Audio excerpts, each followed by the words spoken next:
আসসালামু আলাইকুম। হ্যালো বন্ধুরা, নতুন একটি মজাদার লাউ চিংড়ি রেসিপি নিয়ে আবারও তোমাদের মাঝে চলে আসলাম। আজকে আমি রান্না করব লাউ চিংড়ি। কিভাবে রান্না করব সেটাই আজকে আমি তোমাদের সাথে শেয়ার করব। আমি এখানে রান্না করার আগে যা যা উপকরণ লাগবে সব কিছু রেডি করে নিয়েছিলাম। এখানে নিয়েছিলাম লাউটাকে আমি কেটে ধুয়ে সুন্দর করে রেখে দিয়েছি। এরপরে চিংড়ি মাছ, কাঁচামরিচ, ধনেপাতা, পেঁয়াজ সব কিছু রেডি করে রেখেছি। আসলে রান্না করার আগে সব কিছু রেডি থাকলে রান্না করতে খুবই সহজ হয়। তারপরে চলে গেলাম রান্নার কাজে। এই তো আমি একটি পাতিলার ভিতরে পরিমাণ মতো তেল দিয়ে দিলাম। যখন তেলটা গরম হয়ে যাবে এর ভিতরে দিয়ে দিব পরিমাণ মতো পেঁয়াজ কুচি। তারপরে পেঁয়াজ কুচিটাকে ভালো করে বাদামি রঙের করে ভেজে নেব। যখন পেঁয়াজটা ভাজা হয়ে যাবে এর ভিতরে আমি দিয়ে দিব সামান্য পরিমাণ আদা বাটা দিয়ে তারপরে একে একে সব মশলাগুলো অ্যাড করব।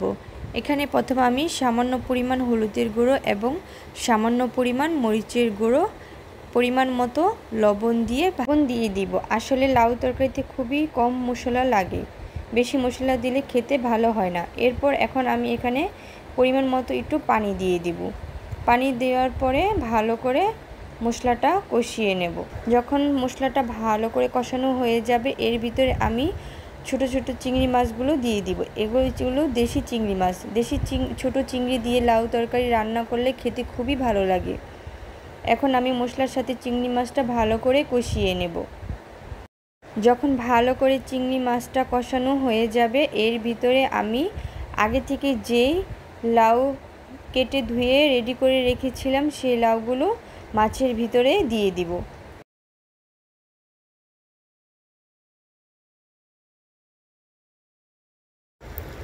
সবগুলো লাউ দেওয়া শেষ হয়ে গেলে এরপরে আমি এখানে লাড়া দিয়ে মশলাটার সাথে লাউটা একসাথে মাখিয়ে দেব।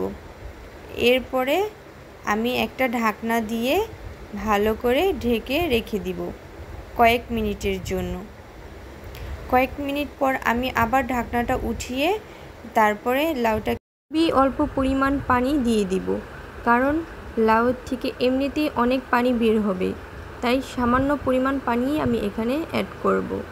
এরপর পানিটা দেওয়া শেষ হয়ে গেলে একটা লাড়া দিয়ে হালকাভাবে আমি লাউটা আবার ঢেকে রেখে দিব। কিছুক্ষণ পরে দেখেন আমার লাউ তরকারিটার ভিতরে বলক চলে আসছে। এখন আমি এখানে কয়েকটা কাঁচামরিচ দিয়ে দিব। কাঁচামরিচটা দেওয়া শেষ হয়ে গেলে তারপরে আমি আবার একটা লাড়া দিয়ে লাউটা ঢেকে রেখে দিব। এই তো দেখেন কিছুক্ষণ পর লাউয়ের কালারটা আস্তে আস্তে চেঞ্জ হয়ে যাচ্ছে। এখন রান্না প্রায় শেষের দিকে। এই তো আমার রান্না কমপ্লিট হয়ে গেল। দেখুন কি সুন্দর লোভনীয় হয়েছে লাউয়ের তরকারিটা, দেখলেই খেতে ইচ্ছে করছে। আমার মতো কার কার লাউ চিংড়ি খেতে ভালো লাগে প্লিজ কমেন্ট করে জানিও। আমার ভিডিওগুলো যদি তোমাদের ভালো লেগে থাকে প্লিজ আমার চ্যানেলের সাথেই থেকো। আজকের মতো এই পর্যন্তই। সবাই নতুন কোনো ভিডিও নিয়ে আবার তোমাদের সাথে দেখা হবে। সেই পর্যন্ত সবাই ভালো থাকো, সুস্থ থাকো। আল্লাহ হাফেজ।